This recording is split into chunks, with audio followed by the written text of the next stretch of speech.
Ladies and gentlemen, please take your seats. The program will begin shortly. Best development team in LA, Tracy Rice, Cheyenne Piccone, and Hernan Vera. Let's give them a round of applause.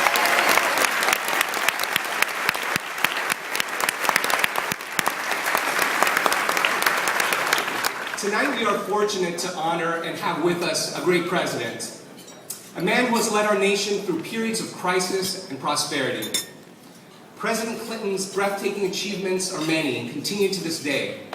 But tonight we also honor him for giving us a fresh approach on how to conceptualize and tackle the important social issues of our day.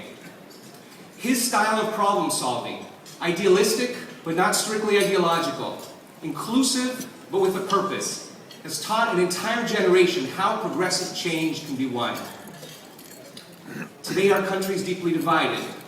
The economic crisis has exposed deep political differences that won't be easily mended. But President Clinton's example gives us hope for a way forward. In his 1992 speech, accepting the Democratic nomination, he asked all of us to take responsibility, to search for practical solutions, and to focus on building community. Somewhere at this very moment, another child is born in America, he said to the nation. Let it be our cause to give that child a happy home, a healthy family, a hopeful future. We at Public Counsel live by the President's call to arms every day. And tonight, as we turn 40, it is fitting that we pause and ask ourselves, how fares our cause? What lessons can we draw from Public Counsel's 4 decades of experience in the trenches of the war on poverty? First, everyone agrees that each child born in America needs a quality education to have a fighting chance. But good intentions are not enough. And the systems that are supposed to educate and protect our most vulnerable kids too often fail them. That's why Public Counsel in the last year alone has taken bold and aggressive steps to shake up the status quo. To protect clients like Concepcion, who was a straight-A student at Markham Middle School in Watts. After statewide budget cuts last year, her school lost 65% of its teachers because of the last hired, first fired policy. Concepcion then had to endure so many short-term substitutes in one semester that she lost count. And her perfect record was lost when her history teacher gave every student a C simply because he didn't know their names and had never graded their papers. We said to ourselves, enough is enough. And together with the ACLU and Morrison and Forster, we sued the school district, the state, and the teachers union. And the groundbreaking settlement we reached now protects over 75,000 students.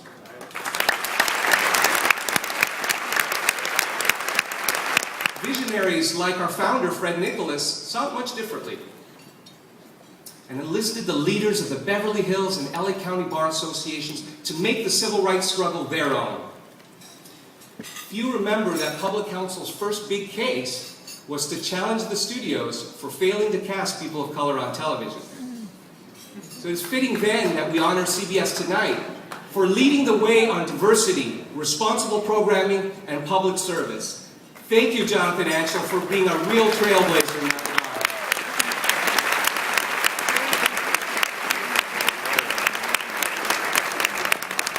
And to those that maintain that corporate America didn't have the stomach for aggressive pro bono, Public Counsel said no, and engaged dozens of corporations, general counsel, and managing partners to say yes to our mission. Tonight we honor one of the titans of our profession. We just heard of Morgan Chu and Irela Manella, who has led the way this year in enabling Public Counsel to provide a record-setting $87 million worth of free legal services.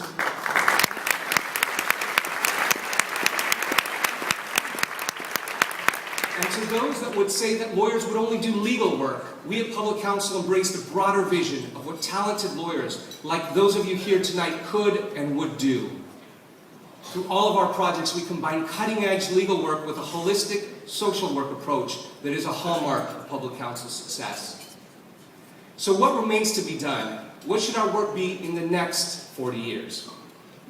As President of Public Counsel, my answer is this. Let it be our cause to make real the fragile promise of every student like Concepcion, who deserves to see her tender dreams reflected in the depth of our commitment. Let it be our fight to ensure that every child, like Carlos, with mental illness, gets to learn in a school and not on the streets or in a jail. Let it be our pledge to guarantee that no immigrants like Lana endure abuse and exploitation without any hope of America's protection. And let it be our legacy that the law be heard and felt across the land as a force for good, as a force for equality, and a force for greater opportunity. If we can begin to accomplish that, and I believe we can, then the next child born in America will have a bright future indeed.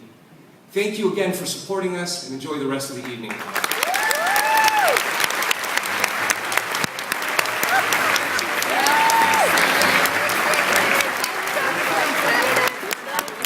Thank you, Hernan. Our scouts and outliers tell us that the president is almost here, so please enjoy your dinner, and we'll be back with you shortly.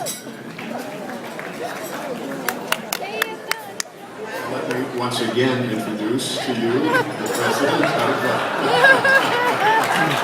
Public Counsel, Mr. Hernan Vera.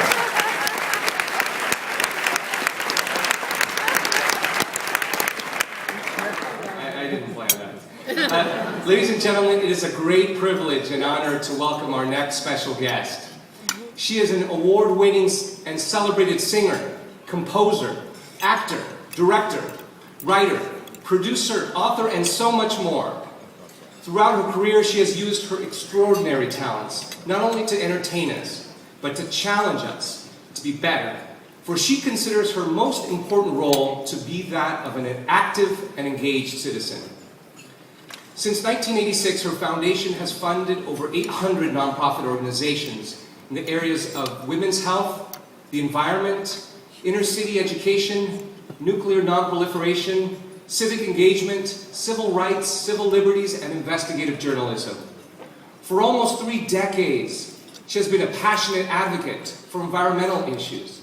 And in 2007, she became a founding funder of the Clinton Climate Change Initiative. Her seed money helped President Clinton bring together major cities around the world to work together to reduce greenhouse gas emissions. But her generosity does not stop there. After recently learning about the gender inequality that still prevails in the treatment of heart disease, she recently endowed a research and education program at the Women's Heart Center at Cedars-Sinai.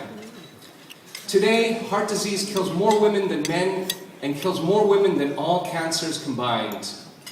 Because of her endowment, they're hoping to close the gap created by 50 years of research done primarily on men. Rather than have me or Mike stand here and try to capture her remarkable accomplishments, I'll ask you to direct your attention to the video screens and let her life's work speak for itself.